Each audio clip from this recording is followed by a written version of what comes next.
Asalaamu calaykum waraxmatullaahi wabarakaatu. Dhammaantiin saaxiibayaal soo dhawaada. Waxaan qaadan doonaa cashirkeena 17aad. Inteenaan cashirka noo gudbin, fadlan haddaan nagu cusub tahay subscribe noo dheh channelka. Sidoo kale cashirka noo la garay suu gaadho arday badan. Ku soo dhawaada cashirkeena maanta. Conversationka waxaa bilaabaya wuxuu leeyahay What should I do now? What should I do now? Maxaan sameeyaa hadda? What should I do now?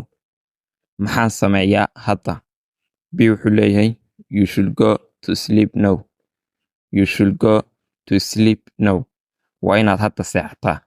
You should go to sleep now. Waa inaad hadda seexataa. A wuxuu leeyahay Do you have everything?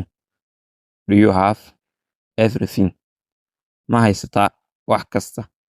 Do you have everything? Ma haysataa wax kasta? B wuxuu leeyahay Yes, I have.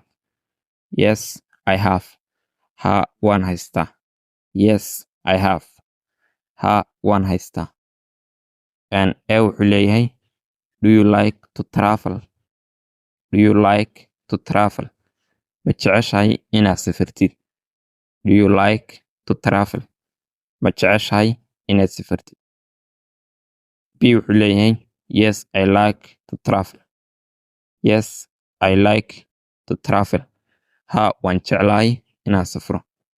Yes, I like to travel. Waan jeclahay inaan safro.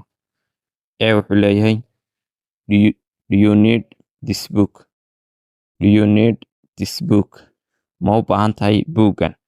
Do you need this book? Ma u baahan tahay buuggan?